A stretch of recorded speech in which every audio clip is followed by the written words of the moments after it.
249. FTS internal.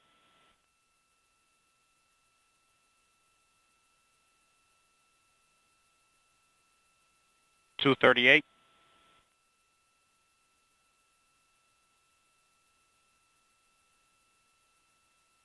230. CLO2 PLP started.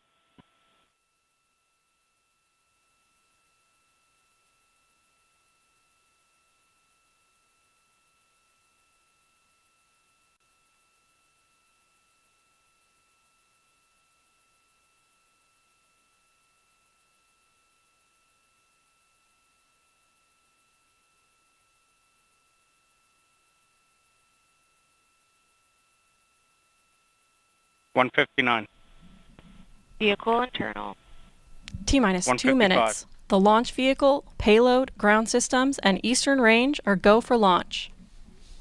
For those of you just joining, I'm Amanda Sterling, and I'm your host for today's live coverage of the inaugural Vulcan rocket launch. The team is not working any issues, and we're on track for an on-time liftoff at 2:18:38 a.m. Eastern Time. FTS armed.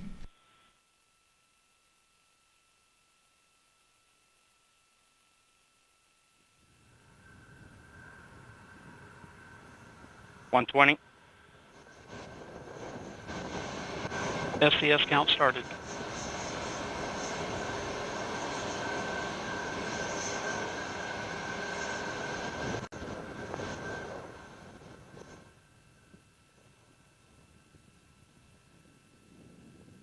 One minute. T-minus 1 Report minute. Range status. Range green.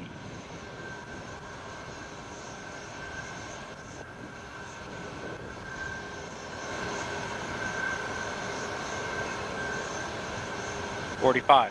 Vulcan tanks at step 3.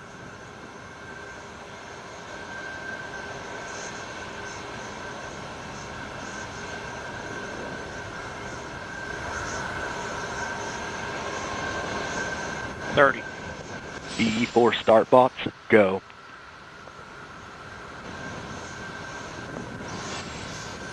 Status check. Go Vulcan. Go Centaur. Go Peregrine. 15.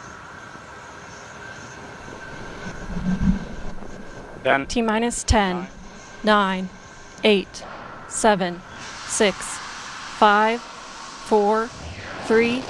We have ignition and liftoff of the first United Launch Alliance Vulcan rocket, launching a new era in spaceflight to the moon and beyond. Engines operating. 2 good SRBs, hitting peak pressure on the SRBs. Everything looking good.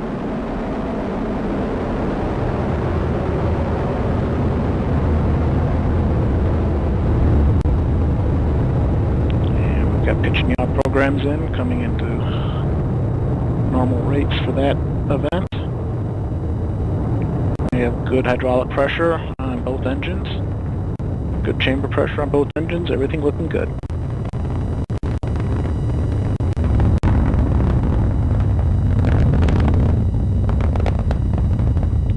Coming up on 60 seconds into the flight, everything looking good. 2 good engines, 2 good SRBs. Body rates look good, nice and smooth. And we've hit our first throttle point on the BE4s, everything looking good. And we have passed through Mach 1, we are now supersonic, coming up on max Q.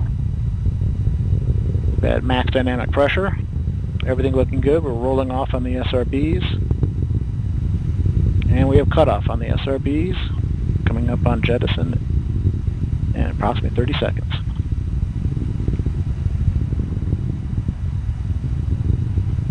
"15 seconds to SRB jet, BE4s continue to operate nominally. Seeing expected PU activity on the booster mains. And we have separation of both SRBs, everything looking good. BE4s continue to operate normally. Coming up on 2 minutes into the mission. We are now 17 miles in altitude. We just heard confirmation of solid rocket booster jettison. We have about 3 minutes until we reach our next mission event, booster engine cutoff. And we see booster PU correcting towards a nominal MR, everything looking good. Both engines continue to burn normally.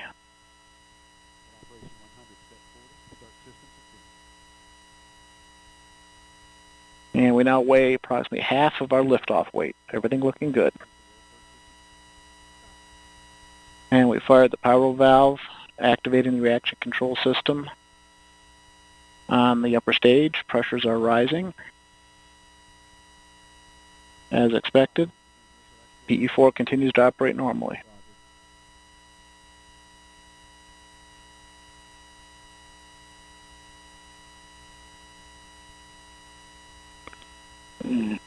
Vehicles continue to fly down the center of the range track, everything looking good. 33 miles in altitude, 52 miles downrange, traveling at 4,000 miles per hour.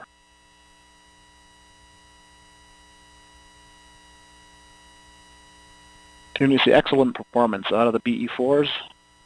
Chamber pressure nice and smooth.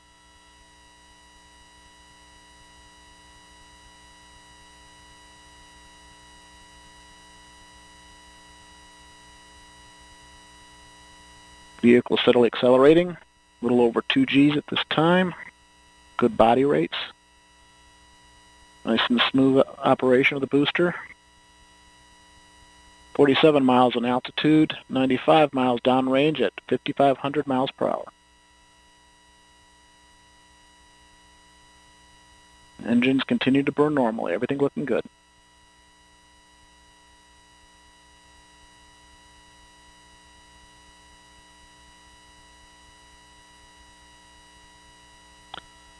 And the vehicle now weighs 1/4 of its liftoff weight as we pass through the Kármán line. Next mark event we're looking for is boost phase chill down on the Centaur main engines.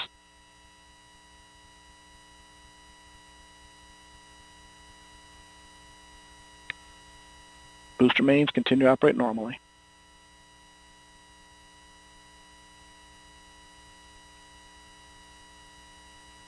And we've begun boost phase chill. Housing temps are dropping as expected.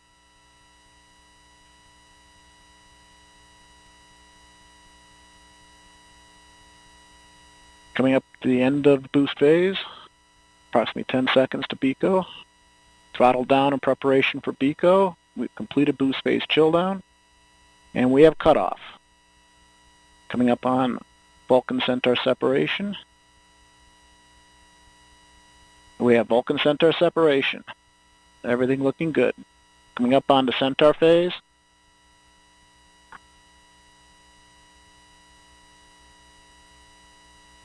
And experiencing a bit of data loss here. We've recovered the data. It's like Centaur engines are up and running normally, good steady state pressure, and we've just jettisoned the payload fairing. 2 good brake wires.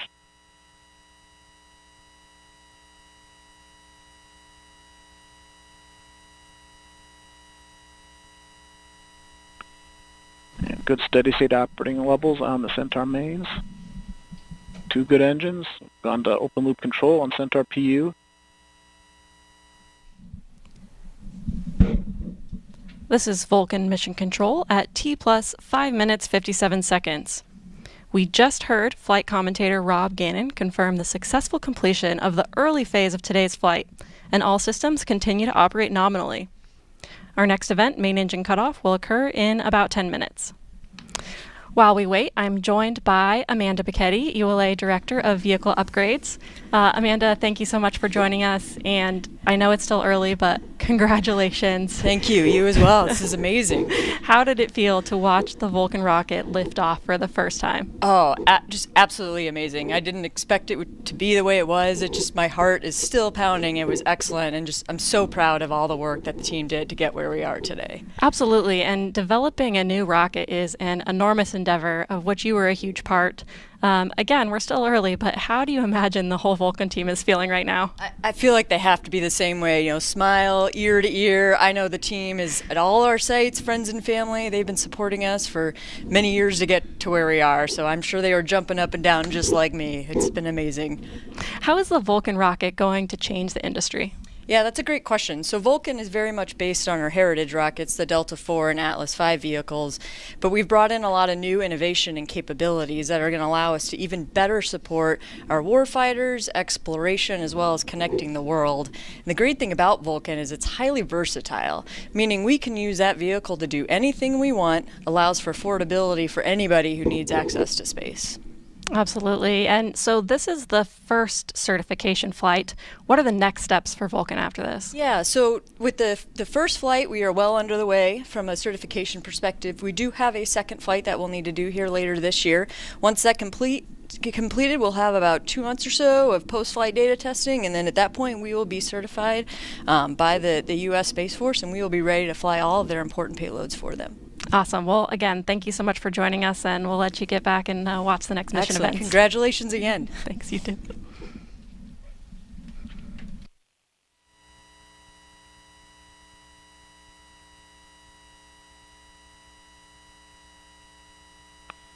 Coming up on 500 seconds into the mission. Everything's looking good. Continuing to burn Centaur. Body rates look right as expected. Steady acceleration, just under half a G. And we are now 235 miles in altitude, 836 miles downrange, traveling at 11,150 miles per hour.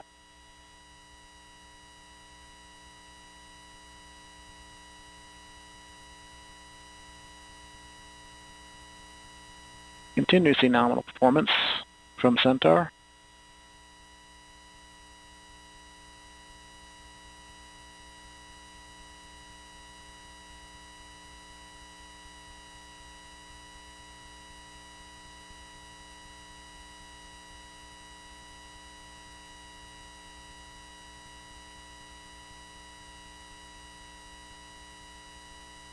And approaching the halfway point of this first burn of Centaur, everything looks good.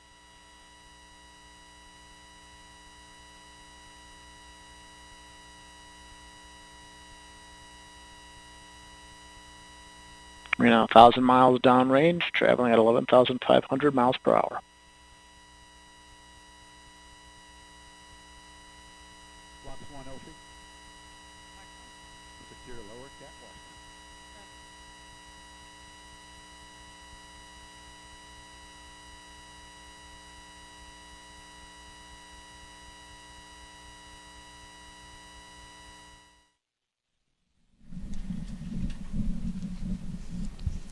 This is Vulcan Mission Control at T plus 10 minutes 7 seconds.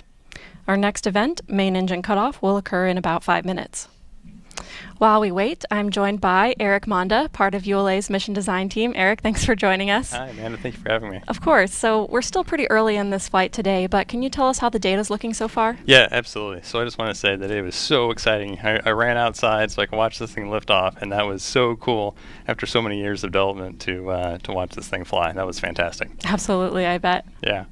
So what is the data showing us so far? Yeah, absolutely. So I've had a very quick look. Obviously, we're very early in the flight still, but I've taken a look at the SRB performance as well as the booster performance so far, and everything looks just spot on, just perfect.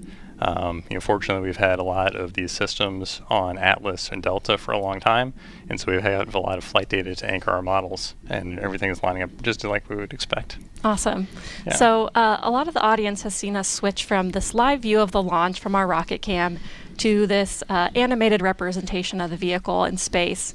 Can you talk a little bit about why we make that switch and how this visual is populated? Yeah, absolutely. So when we first lift off, we have a feed directly from the cameras that are on the rocket back to the launch site here. And so with that, we can get the video feed that we need in order to provide those images. As we get further downrange and we go over the horizon, we no longer have that direct link. And so we rely on NASA's TDRS system to send telemetry from the vehicle back down to us on the ground. in that telemetry data, we get information like position and attitude and velocity, and so we use that to drive the animations you see here. Okay, so we're looking at real data, what's happening. It's just a graphic of it instead of the real thing. That's exactly right, yes. Awesome, that's really cool. So, today right now we're in the first of 3 Centaur burns. Can you talk a little bit about why we need 3 burns and how we use those 3 burns to complete our mission today? Yeah, absolutely. So the first burn performs our injection into low Earth orbit. Unfortunately, if we just continue that burn from that point in time, we wouldn't necessarily be aligned with where we need to be in order to get to the moon. So what we do after we get to low Earth orbit is we shut those engines down, we coast around until we get to the right spot to do that, and then we light those engines up again. When we do that and complete that burn, that will allow us to send the Astrobotic Peregrine lander onto the moon. So we shut those engines down again, we are ready to do that, and then start them up one more time in order to do the third burn. And that's what's going to take Celestis's Enterprise mission out to deep space. So let's talk a little bit about where these things happen. We're going to go ahead and shut down the main engines on the Centaur when we get about halfway across the Atlantic Ocean. And then we're going to coast the rest of the way across the Atlantic Ocean, across Africa, and go ahead and start the engines up again when we get to Madagascar. And that's where we'll do the second burn. And then we coast again until we get about to Papua New Guinea. And when we get over Papua New Guinea, that's where we'll go ahead and do that third and final burn. Okay, so you mentioned a couple of these key milestones that are ahead of us.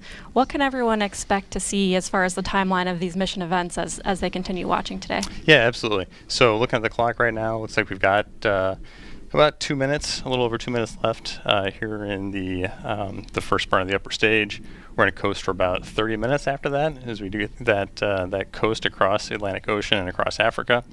The second burn will be about 4 minutes long, and then we'll have another coast for 30 minutes before we have a pretty short, about 20-second burn for the final burn. Once we've done that, then we've got some engineering demos we're going to do before we finally safe the stage and shut everything off. And then about 4 days later is when the Centaur will leave the Earth-Moon system and be off on its way to deep space. Awesome. Well, thank you so much for sharing that with us, and thanks for joining us today. And we'll let you get back to watching those next events. Absolutely. Thanks so much, Amanda. Thanks.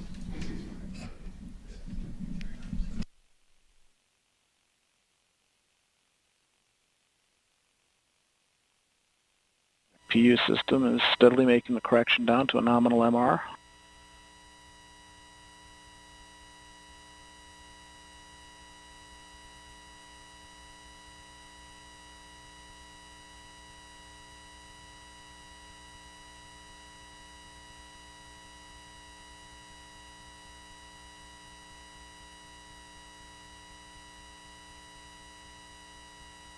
Or 1 minute, D'Amico. Both engines firing normally.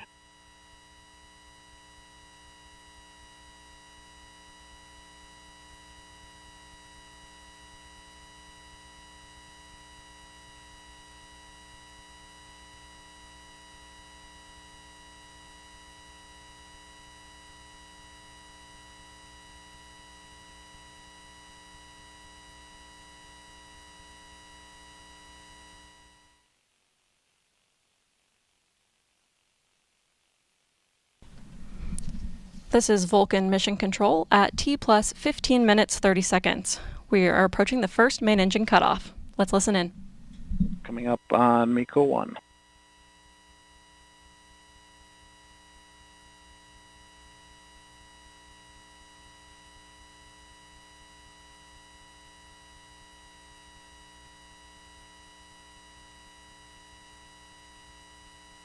On to open loop control on MECO. We have cutoff.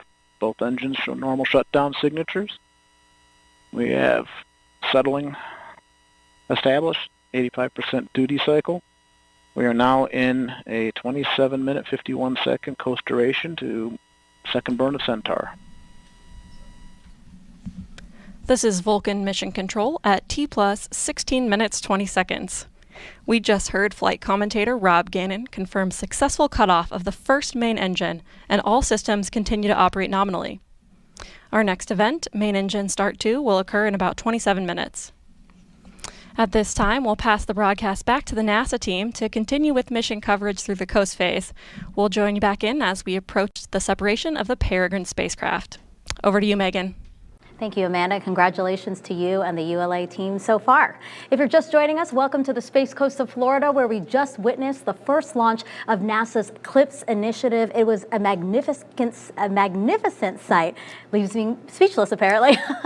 Just really lighting up the night sky and loud enough to set off a couple of car alarms nearby. CLIPS is short for Commercial Lunar Payload Services. It's a new model in which NASA contracts space on commercial missions to send science experiments to the moon ahead of us landing astronauts there. For today's launch, NASA selected Astrobotic to deliver its 5 lunar instruments. This is the first mission for its Peregrine spacecraft. Today was also the first launch of ULA's new Vulcan rocket. Again, congrats.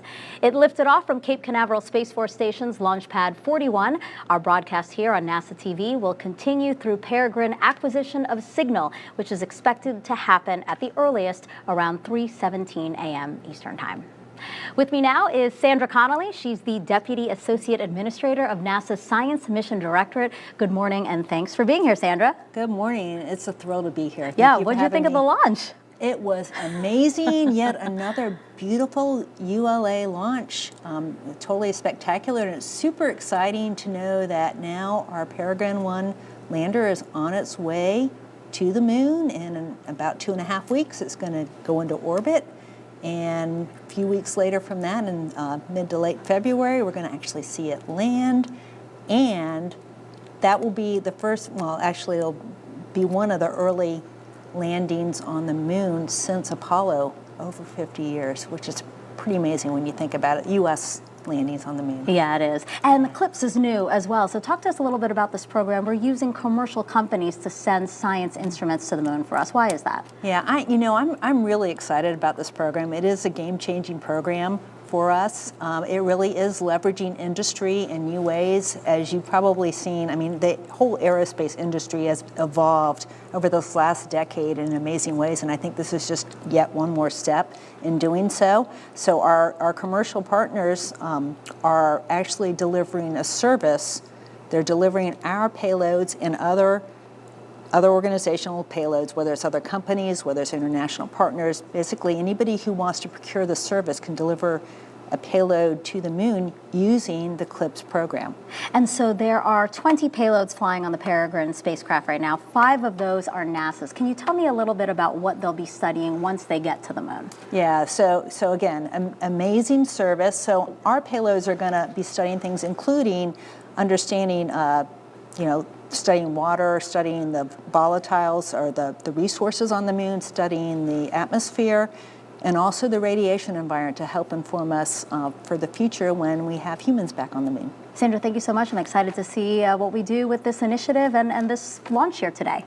Thank you so much, and let me just say, go Vulcan and go Peregrine 1. Yes, you can totally say that. Thank you so much. Thank you. All right, so when Peregrine lands on the near side of the moon on February 23rd, it will be one of the first lunar landings for the U.S. since the final Apollo mission over 50 years ago. Let's head back over to Astrobotic's Olivia Chapla. Thanks, Megan, and what a great day so far. So for those of you just tuning in, I wanted to reintroduce myself. I'm Olivia Chapla, Director of Marketing and Communications for Astrobotic. Astrobotic is a space company with our primary headquarters in Pittsburgh, Pennsylvania, and we've just watched our Peregrine lunar lander rocket into space aboard a United Launch Alliance Vulcan rocket. This Peregrine spacecraft's mission is to carry 20 payloads or cargo to the lunar surface from 7 different countries. 6 of those nations have never reached the moon before. Our aim is to autonomously land on the lunar surface a few weeks from now. We're taking the long way around, and we expect Peregrine to land on February 23rd, 2024. We've got all eyes on the Peregrine lander as it waits to separate from the Vulcan rocket in about 30 minutes. At that point, we will seek to establish communications with the lander. And now we'll take a more in-depth look at Peregrine's full journey to the moon with an animation. Once ULA's Vulcan rocket launches, we will then know the exact day the Peregrine spacecraft will attempt a soft landing on the moon. The first landing attempt could be anywhere from 10 to 60 days from launch. Because this is Peregrine's first ever trip to the moon, our team is not taking a direct path. Peregrine will first complete one Earth orbit so the team can get critical data on the spacecraft and test maneuvers before executing a very critical milestone, entering lunar orbit. Peregrine will orbit the moon at 3 altitudes. The first orbit will last about 33 hours. Peregrine's second orbit can be up to 35 days. The spacecraft's third and final orbit around the moon will last 48 hours. Next up, Peregrine will attempt a soft landing on the lunar surface autonomously. The team will issue a landing sequence that will command the spacecraft to enter a descent orbit. About 15 kilometers from the lunar surface, an exciting powered descent begins. While we wait for the Peregrine spacecraft to separate from the Vulcan rocket and begin that exciting journey to the moon, I have Astrobotic's founder and Chief Executive Officer, John Thornton. Hi there, John. I understand you are currently at ULA, just a stone's throw from where I am now, and we both just saw ULA's Vulcan rocket achieve liftoff with our very own Peregrine aboard. Tell me, after waiting for this moment for years, how are you feeling? It's a dream. This is the moment we've been waiting for 16 years, and I'm standing in mission control, and we just had a beautiful launch. Thank you, ULA. So excited. We are on our way to the moon. I can tell you and everyone else are in a really excited buzz today for sure. So tell me, what else do you think is the most important thing about our Peregrine mission today? So this is the beginning of the dawn of a new era for the surface of the moon and how we think about space. This is an opportunity for commercial payloads to fly to the surface of the moon on a regular, routine basis. That means our nation's scientists, our world scientists, can access the moon in ways never before possible. And we are seeing the beginnings of that right now as we speak on our journey to the surface of the moon. Our first mission carries 20 payloads from all over the world. 6 nations on board the mission will touch the surface of the moon for the very first time. It's a phenomenal, exciting mission to be a part of, and it's a real honor to be here today, and I could not imagine a better start to the mission. That's true. And what do you have to say to the Astrobotic team and to all of the payload customers who made today's mission possible? For 16 years, we've been pushing for this moment today. And along the way, we had a lot of hard challenges that we had to overcome, and a lot of people doubted us along the way. But our team and the people that supported us believed in the mission, and they created this beautiful moment that we're seeing today, working incredibly hard to make this possible. I can't thank the thousands of people between our team, our suppliers, our partners that have made this moment possible today. It's an unbelievable feat, and it is the culmination of all of everyone's effort coming together for this moment, believing in this possibility that a small company in Pittsburgh, of all places in this country, can lead America back to the surface of the moon. Thank you, John. Well, I'll let you get back to the team that are in Florida with us as we wait for the Peregrine spacecraft to separate from Vulcan's rocket in about 30 to 40 minutes. For now, Can't back wait. to Thanks, Megan. Olivia. Oh, thank you. Now, CLPS missions are an important step in returning to and staying on the moon. But these lunar landings that will help shape our future there are not without risks. Landing on the moon is hard. We're going back. Under this Artemis program, we're going to be sending humans to the moon for the first time since Apollo. So ahead of humans, we want to get up as much science exploration and technology experiments as possible. So CLPS starts facilitating a lot of the early science, the things we want to learn before we even send humans. CLPS stands for Commercial Lunar Payload Services, CLPS. The services part is the key element. Ordinarily, when NASA delivers a payload to the surface of the moon, they do it with a commercial partner, but NASA controls the building of the vehicle. Now, we're buying the service of delivery of our lunar payloads to the surface of the moon. It is a delivery service, akin to a delivery service that you'd have here on Earth. NASA will provide payloads to a commercial company. They decide how to get it to the moon. They have to develop their own lander, but they also have to manage the entire end-to-end mission. It's meant to provide affordable, rapid, frequent access to the lunar surface through American companies. We're funding different companies. We have commercial companies that are competing to win task orders to deliver our payloads to the surface of the moon. One of the goals when we started CLIPS was to help establish a lunar economy. Somebody has to do it first, and then it becomes commercially available. Then they're able to crank the nut. Then they're able to make it more affordable. And so the lunar surface is just the next frontier for a commercial environment. But we had to acknowledge up front, all the way through the highest levels of the agency leadership, that some of them will fail. These missions may not be as successful as a traditional NASA mission. We have accepted the risk that going through this innovative approach with these commercial companies, that there could be some failures. Some of them are new companies. None of them have ever successfully landed on the surface of the moon. So they're going to learn lessons. We need to give our vendors the opportunity to learn. And so that'll help ultimately buy down our risk as these companies learn, okay, what does it take to actually build up the lunar lander, integrate payloads, get to the lunar surface and land safely. They've been able to demonstrate that they have very, very good technical depth and the ability to design and execute missions. We're willing to take more shots on goal. And we aren't risking human lives. And in the big picture, if we're flying missions at 1/10 of the cost of a NASA mission, and we fail 2 of them, we still get 8 missions for that same price. Even with 1 or 2 or 3 failures, this is still a very economical proposition. It's a risk posture which is more risk tolerant than NASA is accustomed to.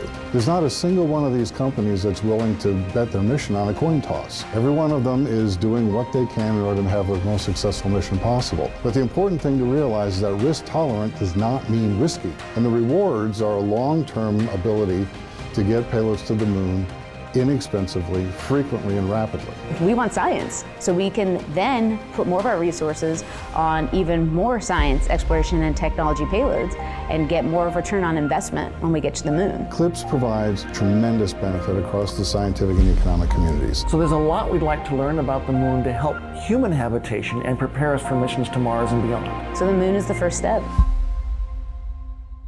And a lot has to happen before Peregrine lands safely on the moon.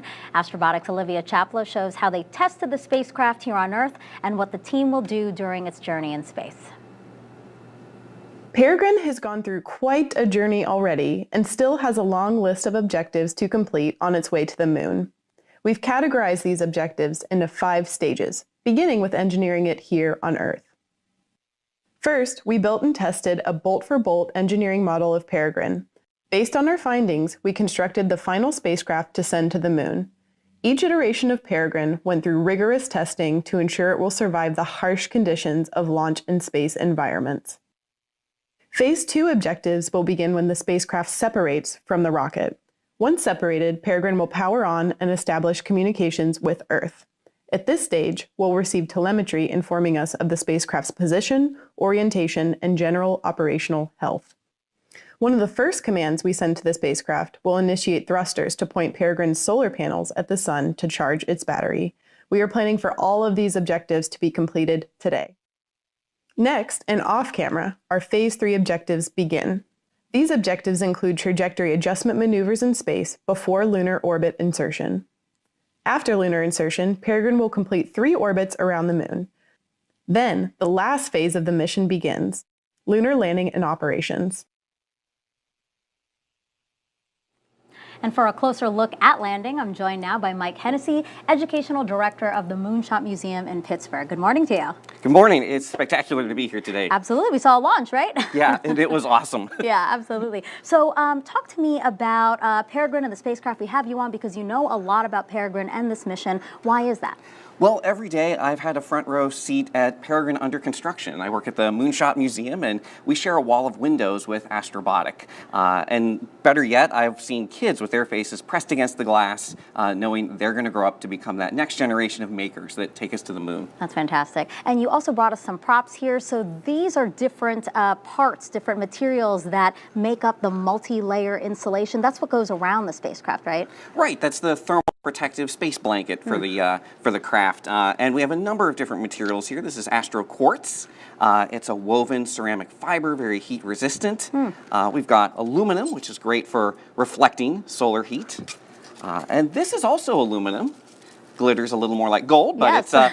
It's just aluminum that's been covered with a polymer called Kapton.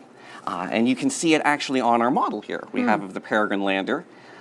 Right here. This is the multi-layer insulation. Yeah, we've got we're the talking about. multi-layer insulation, and that's wrapping these fuel tanks, kind of like cosmic baked potatoes. And why do we need all these different materials? Well, the moon is a harsh environment, and it takes a lot of technical know-how to land there. There's no atmospheric blanket like we have on Earth. So we need a thermal space blanket to protect against wild temperature extremes. Boiling hot days, freezing cold nights, several hundred degrees below zero, and Peregrine's been engineered to endure that. Okay, so now we know how it will be protected during landing. How will it land? What technologies are we using to make sure that it lands safely when you say that the moon isn't the easiest place to land on? Right, and that's my favorite part of the story because this robot is going to land itself. Because we have about a 2.5 second signal delay from the Earth to the moon and back, it's like having a self-driving car going to another world. We have a full suite of sensors, gyroscopes, Doppler, LiDAR, star trackers, and a really cool technology called terrain relative navigation, or TRN. About 9 miles out, Peregrine will activate its camera, and as it's descending, and the camera's taking pictures, the computer will be playing kind of a high-speed game of flashcards. Comparing those pictures to 3D maps, and then Peregrine will have to make decisions in order to come to a landing. We're going to test drive this technology on Peregrine, and then on Astrobotic's next lunar lander, Griffin, TRN will be in the driver's seat when we head to the moon's south pole. Oh, that's fantastic. And I know Griffin is going to be delivering another NASA payload, so another partnership where we get to do this together. Yeah, I think another great example of how CLIPS is bringing together entrepreneurship and accelerating the pace of science and taking us out into the solar system. Mike, thank you so much. Thank you for being here. Thank you. All right, so the Astrobotic team hopes to land on the near side of the moon on February 23rd in a place called the Bay of Stickiness, a lunar feature formed by ancient hardened lava flow. It's located outside of the Gruithuisen domes, which is the largest dark spot on the moon. Why does NASA want to conduct science here? Well, on Earth, formations like these domes need significant water and also plate tectonics to form. But without these key elements on the moon, lunar scientists have been left to wonder how the domes formed and evolved over time. We'll, of course, have coverage of the landing on our NASA Plus app or whichever social platform you watch us on. Now, earlier in the show, we told you about the NERVIS payload from NASA's Ames Research Center. The other payload from Ames is the Neutron Spectrometer System, or NSS. I'm Rick Elphick. I'm the principal investigator of the Neutron Spectrometer System aboard the Peregrine 1 lander. NSS measures neutrons coming out of the lunar soil, and the neutrons tell you a lot about the makeup of the lunar soil. The neutrons that we measure with the neutron spectrometer are specifically related to the presence of hydrogen, the H in H2O, or water, and that's its real purpose, is to locate water, to actually act as a divining rod. Peregrine will be landing in a location where we really don't expect very much water, if any at all. But it's an interesting experiment. The exhaust system of its descent engines will actually spray paint the surface with its exhaust. And part of that exhaust is water, and some of that water is actually going to stick onto the surface of the moon. Then after we land, NSS can monitor how that water goes away as the sun rises at the landing site and the day gets warmer and warmer. Water is really important as a resource for exploration. Astronauts need it for drinking water, but you can also use it by splitting it up into hydrogen and oxygen as rocket fuel. So if you can find water in place where you're going to, that means you can use it there and not have to bring it up from Earth. Now, NASA has 2 more payloads flying to the moon today. We're going to tell you about both of them in just a few minutes. But first, let's introduce you all to Chris Culbert, Program Manager for CLIPS out of NASA's Johnson Space Center. Good morning to you. Good morning, Megan. Thank you. It's a wonderful day. It is. We just watched the launch. What did you think? It was amazing. Oh, my God. What a wonderful feeling. That rocket was gorgeous. Yeah, and so NASA has 5 payloads hitching a ride. Tell me about the different things that they'll be studying and why they're studying those things. So, this early mission for CLIPS, this is our first mission. So our first 2 early missions are mostly carrying small instruments that help us learn more about the environment of the moon.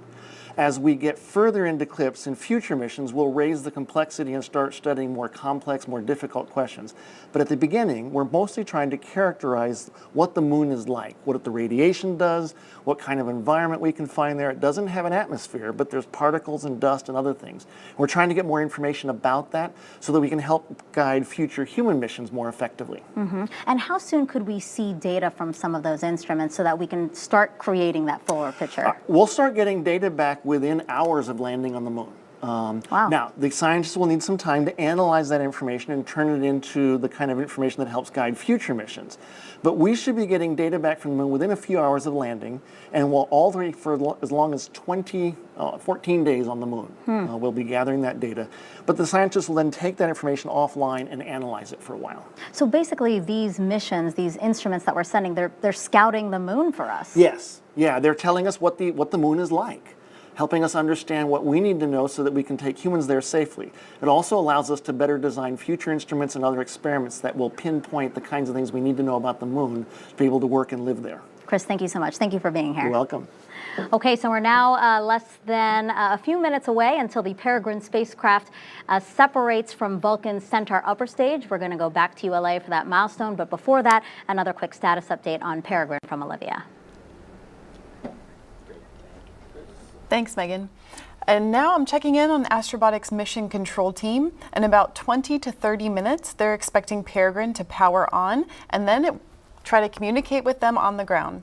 Peregrine will establish ground communications with NASA's Deep Space Network, and then we will begin receiving telemetry.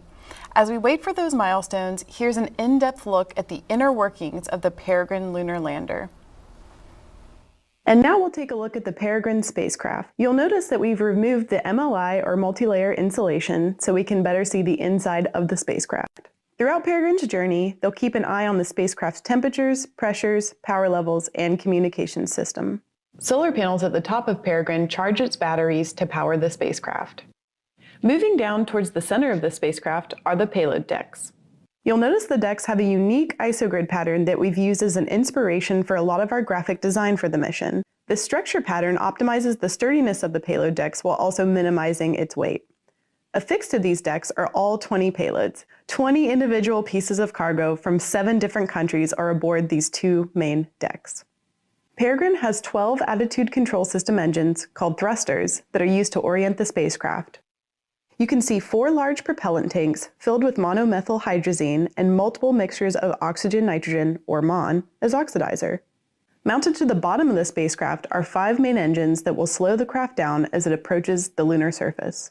These engines use a hypergolic bipropellant pressure-fed system.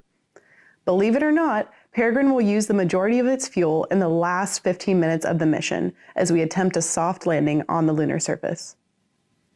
Peregrine has 4 landing legs attached to its base. These legs have a honeycomb structure on the inside that will crush to absorb the impact of Peregrine landing on the lunar surface. Peregrine is designed for an autonomous landing. That means it will use complex computing and a suite of sensors instead of human pilots. There are 2 antenna relays and a high-power transponder to relay communications between the spacecraft and the Astrobotic team. The relay will connect Peregrine with NASA's Deep Space Network, or DSN, utilizing the same dishes that communicate with the James Webb Space Telescope as well as other historic missions. And the last major feature of Peregrine is something you can't see. It's the hundreds of people who have worked on, tested, and gotten the spacecraft to the launch pad today. A shout out to the team we like calling the Astrobots, and a shout out to our payload customers who are sending their items to the moon with us. Your continued commitment to science and lunar exploration is important for humanity. The Peregrine lunar lander has 20 pieces of cargo called payloads aboard. You can find the full manifest on Astrobotic's website, but here is a look at a few of the payloads. IRIS rover. This is a student-built rover with a mission to take photos and send them back to Earth as it drives across the lunar landscape. Once Peregrine lands on the moon, IRIS will deploy to the surface to begin its mission. And here we have another Carnegie Mellon University payload called Moonark. Moonark is seen as a cultural museum to the moon. Comprised of 4 independent chambers and weighing a combined total of 10 ounces, it contained hundreds of images, poems, music, nano-objects, and earthly samples. Next, we have Colmena, a fleet of micro rovers and the first Latin American scientific instrument ever sent to the moon. Consisting of 5 small rovers, it will demonstrate a coordinated moon exploration. Lastly, we have the DHL Moonbox. Former astronaut Richard Garriott and thousands of others from around the world have sent small mementos to link life's meaningful moments with our nearest celestial neighbor. Now, this is just a snippet of the 20 payloads aboard Peregrine. Again, you can find the full list on Astrobotic's website. Now back to Megan. We are now less than 10 minutes away from Peregrine separation, so let's get back over to the ULA team and Amanda Sterling to take us through that. Thanks, Megan, and thanks to those of you who are still following mission progress of ULA's Vulcan Cert-1 flight. For those who are just tuning in, I'm Amanda Sterling, and I'm here at ULA's Advanced Spaceflight Operations Center at Cape Canaveral Space Force Station in Florida. ULA's inaugural Vulcan rocket lifted off on its first flight test at 2:18:38 a.m. Eastern, and all systems continue to operate nominally.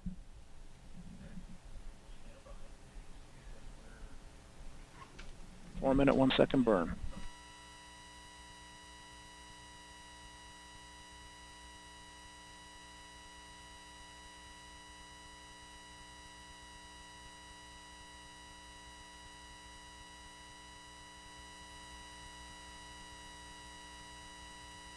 And we've begun pressurizing the propellant tanks in preparation for second burn.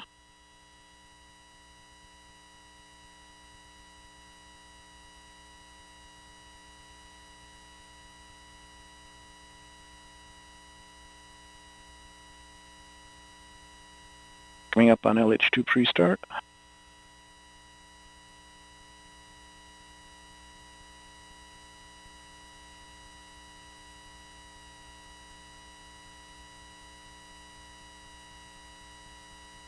LH2 pre-start.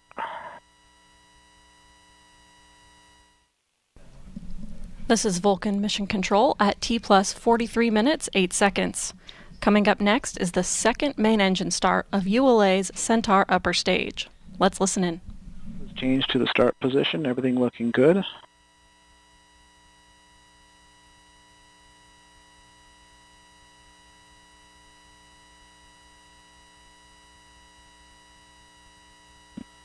About 15 seconds to mess.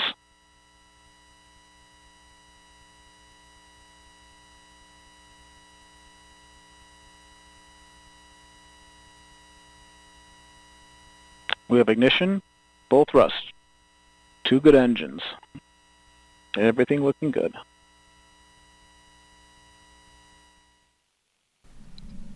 This is Vulcan Mission Control at T plus 43 minutes, 57 seconds. As we approach Peregrine separation, let's learn more about the first spacecraft to launch in NASA's new CLPS initiative to have American companies send its science experiments to the moon. Astrobotic is a full-service lunar company. It starts with our terrestrial testing and development services that can build propulsion systems and test propulsion systems on Earth, to the sensors that make precision landing possible, to our rovers that will deploy down on the surface of the moon, to one day our power systems that will deploy on the moon and provide sustaining power for the infrastructure on the surface. Astrobotic is in all of those businesses, and we are in the business of making space accessible to the world, and the moon is just the beginning. The big thing that we're known for is our 2 lunar missions to go to the surface of the moon. Our first one is about to launch, and our second one flies in 2024. The Peregrine mission is important because it's among the first commercial missions to return to the surface of the moon. This is the first time as a nation going back since Apollo. It's the first time for 6 nations that could land on the surface of the moon with our mission. This is the dawn of a new era of affordable, routine, regular access to the surface. What that means is our nations and world scientists can access the moon on a routine, regular basis. They don't have to wait for the culmination of their career for one single super mission. They can go back again and again and again. It's the beginnings of learning about the resources on the surface of the moon, and potentially one day turning those resources into something that we can use in space, and maybe one day return back here to Earth. Peregrine's development was a years-long process that included many people, like engineers, welders, and technicians, who designed and built the spacecraft. Landing a spacecraft on the moon is very complex. The team worked long hours to get Peregrine to the launch pad. To be on the pad today with our spacecraft strapped to a giant 200-foot tall launch vehicle ready to blast into the heavens it's a little surreal. It's a moment I've been dreaming about for 16 years. And to see it all on one rocket, it's terrifying and exciting and thrilling all at once. Our Peregrine lunar lander starts its journey to the moon in Florida on a Vulcan launch vehicle. That will blast us into translunar injection, heading us straight out to the moon, where we will enter lunar orbit and start our descent down to the surface. At this point, engines are firing, all eyes are tuned in, and as we soft touch down on the surface of the moon, that marks the beginning of our surface operations and our payloads deploying. As a nation and as a company, as individuals, we all persevere to overcome challenges, and we're going to continue to do that. And this first mission is just our first step, our first attempt to make space accessible to the world, and it certainly will not be our last.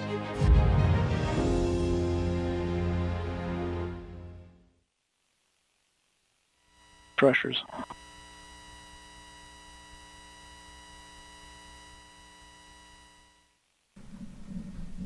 This is Vulcan Mission Control at T plus 47 minutes 8 seconds. We're a few seconds from the second main engine cutoff. Here's Rob Gannon. 30 seconds to nominal MECO.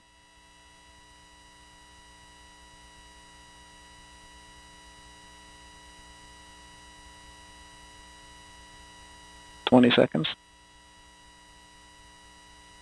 And we're going to open loop on PU.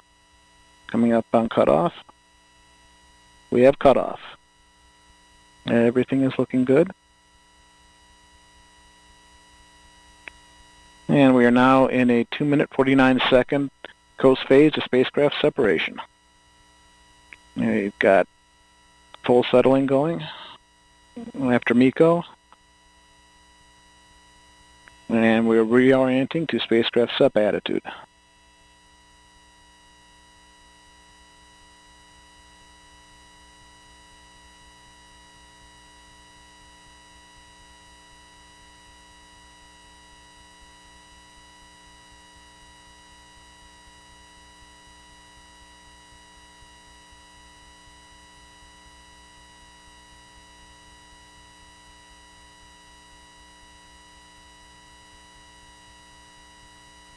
And continue to maneuver to our MES-2 attitude.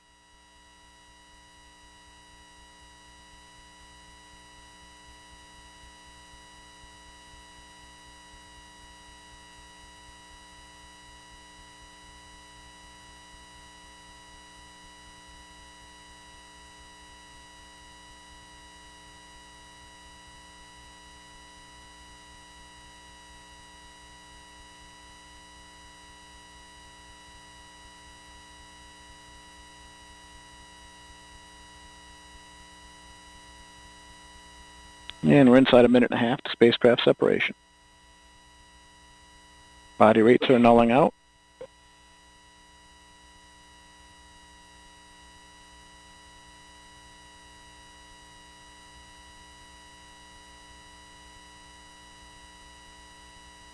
And this mission does call for a roll spin for spacecraft separation of 0.5 degree per second. We'll be starting that maneuver shortly.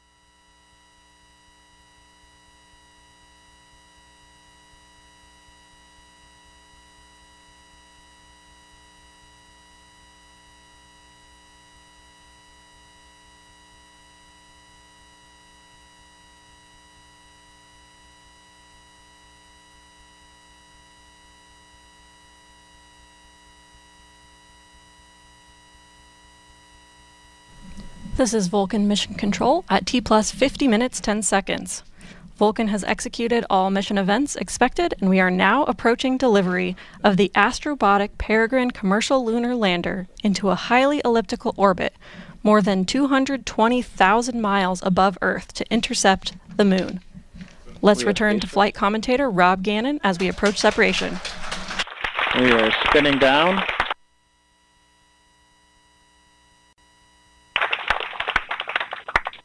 And we are now in a 28-minute coast period to third burn of Centaur.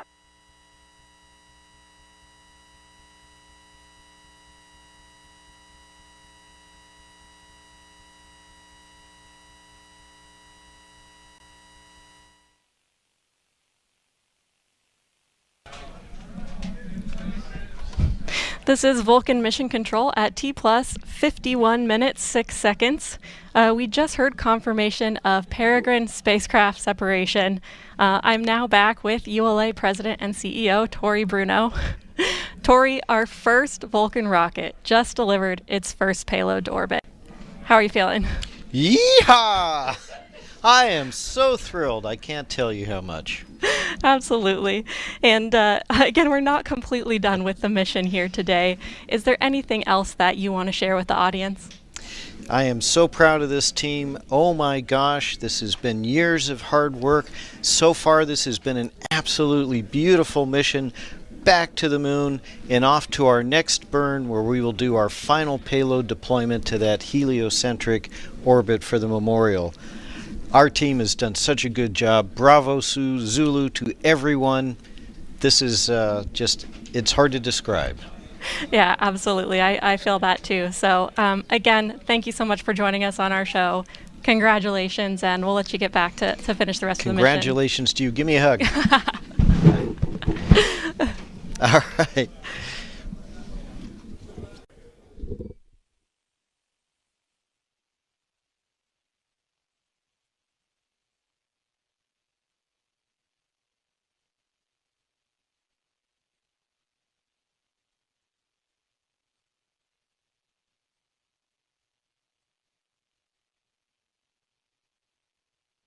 Minutes 40 seconds.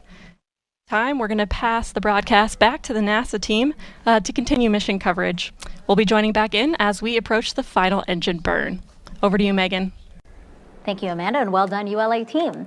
So throughout the broadcast, we have been telling you about the 5 NASA payloads that are flying on this mission. We've shown you in depth 3 of them, and now we have the final 2. So NASA's Goddard Space Flight Center has 2 payloads aboard today's flight, and one of those is the Peregrine Ion Trap Mass Spectrometer, aka PITMAS. Its job is to understand the release and movement of lunar surface volatiles like water. My name is Barbara Cohen. I am the principal investigator, or the lead of the science team, for the Peregrine Ion Trap Mass Spectrometer. PITMAS, the instrument I work on, is going to inform our understanding of the volatile cycle on the moon. That is water, carbon dioxide, methane, all sorts of fun molecules that we want to measure on the surface of the moon and in the lunar exosphere. So we are trying to learn about the water at the poles by going back to where it comes from, to the solar wind and micrometeorites that are coming in now, and understanding how much is there now, how much could be there in the future, how much was there in the past. We're interested in that atmosphere and what it's made out of, and that's what PITMAS will monitor. The reason it's so important to measure the lunar exosphere is because that is a process that's happening today that includes all of the things we're interested in for human exploration. Our Artemis program is going to the South Pole because there are resources there. If you don't have to bring your water with you, if you can use the water that's there, that saves you a lot of mass going up with your astronauts. And the 5th and final NASA payload we want to show you is the Laser Retroreflector, or LRA. It's a unique type of mirror used to measure distance, and this is why it's so critical for future missions.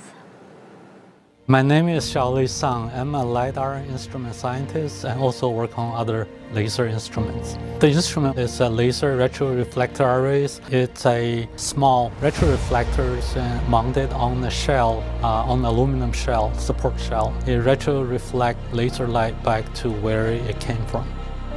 The purpose is to, number one, to have a fiducial marker, a precise fiducial marker on the lander so that we know exactly where that is on the lunar surface. It serves as a landmark for future missions if you want to go back and land it there. When you shine laser on it, and it reflects right back at you. So it doesn't matter which way you're looking at it.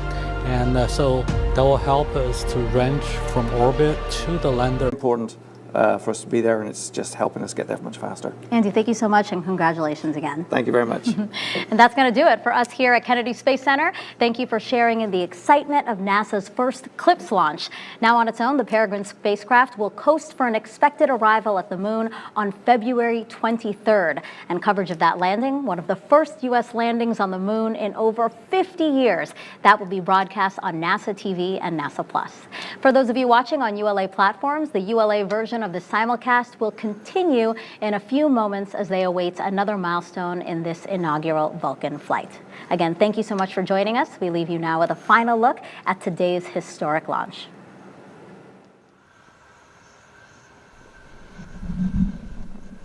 T-minus 10, 9, 8, 7, 6, 5, 4, 3. We have ignition. And liftoff of the first United Launch Alliance Vulcan rocket, launching a new era in spaceflight to the moon and beyond. Both engines operating normally. 2 good SRBs, hitting peak pressure on the SRBs. Everything looking good.